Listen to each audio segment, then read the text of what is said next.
बुलढाणा इथं आज बागेश्वर धामचे धीरेंद्र शास्त्री आणि बुलढाण्याचे शिवसेनेचे आमदार संजय गायकवाड यांच्या विरोधात युवक काँग्रेसचे प्रदेशाध्यक्ष शिवराजदादा मोरे यांच्या नेतृत्वात स्थानिक संगम चौकात आंदोलन करण्यात आलं। दरम्यान आमदार संजय गायकवाड यांचे कार्यकर्ते आणि काँग्रेसचे कार्यकर्ते आमने-सामने आल्यामुळे तणाव निर्माण झाला होता। यावेळी युवक काँग्रेसच्या कार्यकर्त्यांनी शिवाजी कोण होता या पुस्तकाचं सामूहिक वाचन केलं। दरम्यान आमदार संजय गायकवाड यांच्या कार्यकर्त्यांसह काँग्रेस आणि युवक काँग्रेसचे कार्यकर्ते आमने-सामने आले, त्यामुळे परिसरात काही काळ तणावाचं वातावरण निर्माण झालं होतं। या आंदोलनादरम्यान युवक काँग्रेसच्या पदाधिकारी आणि कार्यकर्त्यांनी शिवाजी कोण होता या पुस्तकाचं सामूहिक वाचन करत निषेध नोंदवला। मात्र आंदोलन सुरू असतानाच आमदार संजय गायकवाड यांच्या समर्थकांकडून जोरदार घोषणाबाजी सुरू होती। त्याला प्रत्युत्तर म्हणून काँग्रेस कार्यकर्त्यांनीही घोषणा दिल्यानं दोन्ही गटांमध्ये वातावरण अधिक तापलं।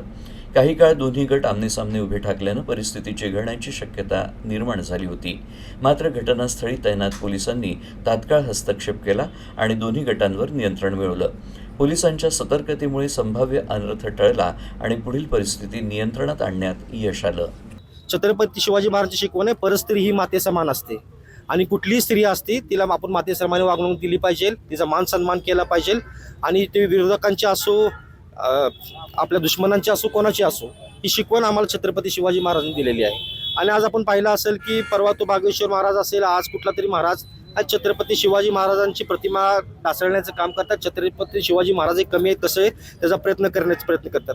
आम्ही युवक काँग्रेसच्या माध्यमातून संबंध महाराष्ट्रामध्ये आम्ही सांगू इच्छितो की छत्रपती शिवाजी महाराजांपेक्षा महाराष्ट्रामध्ये आम्हाला दुसरं कोणी आदरस्थान नाही आहे आणि छत्रपती शिवाजी महाराजांचा किती तुम्ही प्रयत्न केला त्यांचा पराक्रम त्यांचा इतिहास पुसून देणार नाही। आज आम्ही या पुस्तकाचं वाचन इथं केले, येणाऱ्या काळामध्ये लाखो पुस्तकं संबंध महाराष्ट्रामध्ये वाचून छत्रपती शिवाजी महाराजांचा खरा इतिहास पोहोचवण्याचं काम करू आणि जे लोकप्रतिनिधी इथले आहेत ज्यांना ज्या जनतेने निवडून दिलेला आहे त्या जनतेने देखील परत एकदा विचार केला पाहिजे की कशा लोकप्रतिनिधी आपण निवडून दिलेला आहे। महाराष्ट्रामध्ये या बुलढाणा शहराचं नाक खाली घालवण्याचं काम हे लोकप्रतिनिधी करतात, छत्रपती शिवाजी महाराजांचा अपमान करण्याचं काम हे लोकप्रतिनिधी करतात आणि अशा संजय गायकवाडांना देखील आम्ही निषेध करण्यासाठी आज इथे उपस्थित राहिलेलो आहे। आणि छत्रपती शिवाजी महाराज की जय हा महाराष्ट्र धर्म वाचवण्यासाठी, पुरोगामी महाराष्ट्र टिकवण्यासाठी छत्रपती शिवाजी महाराज, शाहू महाराज, ज्योतिबा फुलेंचा, डॉक्टर बाबासाहेब आंबेडकरांचा महाराष्ट्र टिकवण्यासाठी आम्ही जे काही प्रयत्न करतो ते प्रयत्न इथून पुढच्या काळामध्ये करत राहू।